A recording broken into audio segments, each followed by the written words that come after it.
So wrestling is awesome. Sometimes it can be very frustrating, but more often than not, it's awesome. It was even more awesome when we were kids and we could suspend our disbelief and just enjoy it for what it was.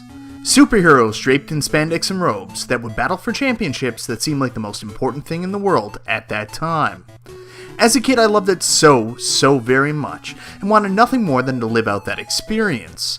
But I was just a kid, so I turned to my other passion, video games, so I could wrestle from the safety of my living room. Wrestling games were always a huge staple of my life growing up, and I rented or owned anything and everything that came out. Whether it was really good, or like usual, it was really bad.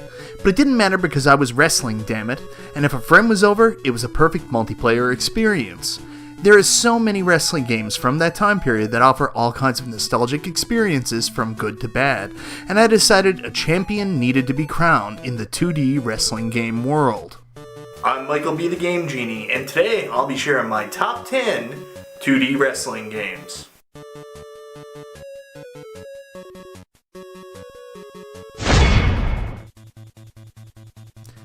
Wrestlemania on the NES is terrible. I mean, it's really terrible, but for most people, myself included, it was probably the very first wrestling game we ever played, if not the very first WWF licensed game. Sure, the gameplay was extremely broken, and most times, it was nothing more than awkwardly walking around a ring and trying to strike your opponent. Forget a grapple pattern, you were lucky enough to land a blow, but it didn't matter because you were playing as the greats like, "Ooh yeah, Macho Man Randy Savage, dig it!" or the immortal Hulk Hogan for the first time, and that was very cool as a kid. It was also the very first time I remember sitting down to play a video game with anyone else. Yeah, Wrestlemania was my first game I played with a friend. Very cool. Let's just forget about the butt cracks. Not really sure why they were in the game. This game makes this list for very much the same reason number 10 does, because it's the second wrestling game on the NES I ever played. It's not amazing, but it is a marked improvement over the first game, offering a cool selection of wrestlers. Who didn't have butt cracks in this one, and looks so much more like the real-life counterparts.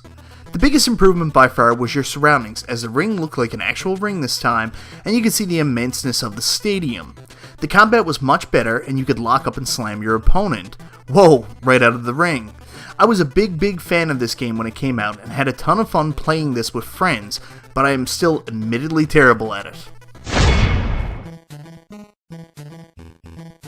So I know this may come as a surprise, but I loved WCW wrestling on the NES when I was a kid, and it wasn't just because I could play as the Stinger. No, it had so much more to offer under the hood than anybody really gives it credit for.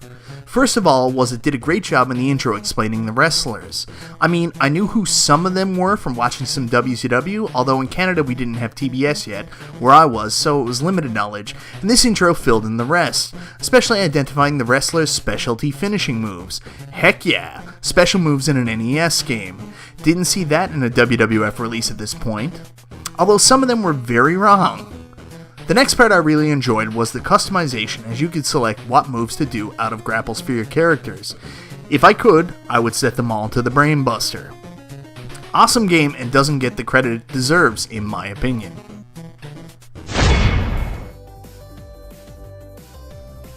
Not to be confused with its NES counterpart, but Pro Wrestling on the Master System is a heck of a fun little game.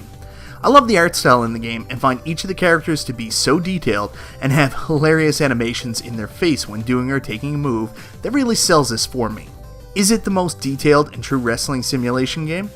Well, no, but what it lacks in that category, it more than makes up for in fun. And giant swings. You can never get enough giant swings. This is a great little romp, but not the best wrestling game to use this title, but I would still suggest that this is a must-own for any Master System enthusiast who enjoys the video game graps. Who knew that the very best wrestling game on the NES wouldn't be a game that featured the wrestlers we knew and loved from the WWF, but made up by many zany characters like Fighter Hayabusa, Starman, or the Amazon? No, maybe he was real. That's right, I'll say it. Pro Wrestling is the very best wrestling game on the NES that I have played. And what's curious about this little black box title is that it came out before everything else, but yet it offered so much more than the games that would come after it. It had great in-ring wrestling action that was easy to pick up without the complexity of having to constantly check the manual or Nintendo Power to understand, but also the look and presentation was flawless on this 8-bit system. It included in-ring visible referees, camera on the outside of the ring, and an engaged audience, and of course, you could fight outside the ring. I love the game, and it's a staple for anyone who likes wrestling and owns an NES. I remember playing Final Fight and reading that Mike Hagar was a former wrestler, and using his wrestling moves in the game and thinking, how cool would it be if Capcom actually did release a wrestling game? Well, a little bit down the line, my wish was granted as Capcom released Saturday Night's Slammasters. Immediately, I have to give very high praise to the presentation, as the wrestler's entrance with the laser lights brings me back in a time capsule to what was leading edge in 90s wrestling, and definitely gave a Japanese wrestling feel to the game. I do find the combat a little strange, as it is a weird mix of fighting game with wrestling simulation, which has always been something I find these games have had trouble capturing that perfect element. But it's done well enough here that you can still just mash the buttons and have a fantastic time. Specifically, why I rank this game so high on my list is how good the wrestlers look on the 16-bit platform. They're all drawn so well in that Capcom art style that it is synonymous with their games, that just leaves you begging for Capcom to have had the rights to one of the WWF or WCW wrestling games at that time. Oh, what could have been.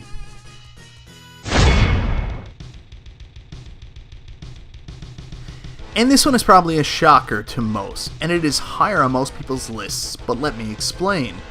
While this was the last of the LJN wrestling games on the 16-bit consoles, and it did fix a lot of the mistakes such as submissions ending a match and finishing moves right into pinfalls, it also made some mistakes that were inexcusable. First, let's talk about how they updated the wrestlers' movesets. In the previous games, each wrestler had a headbutt, body slam, suplex, or suplex if you only watched early 90s WCW, and so on and so on. Basically generic moves outside of their finishing moves. This game introduced new moves that were a little more complex, which should be cool, but actually really messed up the game, and didn't suit the wrestlers they were given to.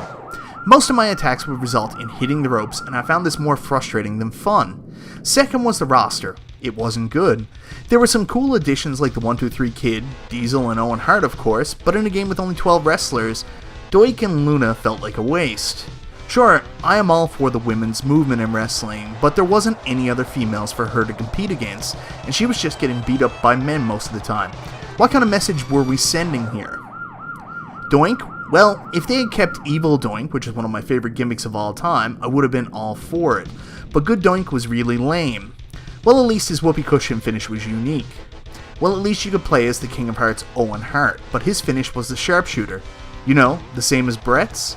So the game only had 10 good wrestlers with 9 cool finishing moves. Still, for a game with so many limitations, I can't honestly describe how much time I put into this one.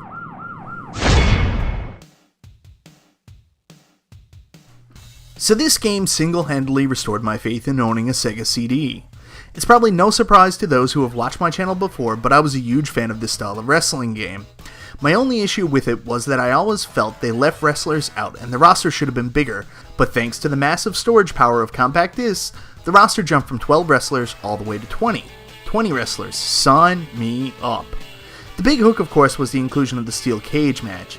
This is the traditional steel cage match. You know, the big blue steel cage we all grew up with and loved, not the chain link fence they use today. Solid steel, baby. What I love is that you had to win by escaping the cage. Not a pin or submission that defeats the purpose of the cage, but escape the way it should be. I also really liked how they incorporated the CD technology by showing a scene of the wrestler performing his finishing move, which was a very nice touch. One weird consideration was that they went out of their way to add tag teams to the mix like Money Inc., the Nasty Boys, and the Head Shrinkers, yet there was no tag team mode. Pretty counterproductive if you ask me. With a couple extra options like Tag Team Mode and Royal Rumble with the expanded roster, this easily could have been the best 2D wrestling game. So, Royal Rumble is, in my opinion, the best home console released 2D wrestling game. Even though others came after it that added extra options, this was the first that just got it right. It included great representations of the wrestlers and was at a perfect time in WWF, right between the 80s era and the transition to the new era that gave it one of the best rosters in WWF wrestling game history. Most importantly, it added finishing moves that was an option in WWF home release games that was always missing, and nothing will replicate the satisfaction I got from performing them for the very first time. Then there was the Royal Rumble, and man, there is no funner match to play with friends or by yourself in the history of wrestling, and still to this day. One of my very first reviews on YouTube was this game, and I stick to what I said there. I've always hoped for a home port of Wrestlefest, and by far this is the closest thing we ever got to it. Speaking of Wrestlefest, I have probably put more quarters into WWF Wrestlefest than any other arcade game combined, and in my opinion, it's one of the very best wrestling games ever made. Wrestlefest was the wrestling game I would dream about while playing other wrestling games, and imagine what a great 2D wrestling game could be. Immediately, the presentation is what first comes to mind, as Technos did an amazing job developing the wrestlers, as they were clearly identifiable with their real-life counterparts, and never before had the wrestlers looked so good and so defined. The animated art style was just perfect, and is still my favorite video game representation of wrestlers. I also really appreciated the wrestlers' entrances, as they not only captured the signature characteristics of the entrances, but included the costumed extra props that made wrestlers special at that time. Next up was the play modes, and even though there were only two, they were both awesome. You could either play in a tag team tournament with the end goal of meeting the non-playable Legion of Doom for the tag team titles, or participate in the Royal Rumble. All killer, no filler right there. The combat was fairly good for only utilizing two buttons, as the wrestler could punch, kick, grapple, and hit a variety of moves that perfectly mesh the arcade fighting action with a wrestling sim, meaning it was real fun to control. Of course, my favorite part was the signature moves, and just like with real wrestling, it's the little things that make everything so damn special. In Wrestlefest, the wrestlers didn't just perform the signature moves, but also used signature taunts before they did so, and that made it all the more special. All I can say is bravos, Technos, for making a near-perfect wrestling game, and damn you for never putting it on a home console. So guys, those are my top 10 2D wrestling games. Is there anything you feel like I left out and think should have been included? Let me know in the comments down below. This was a really fun list for me to make because I'm a huge wrestling fan, and wrestling games have pretty much been one of the big staples in my video game life. So I hope you guys enjoyed watching as much as I did making the video.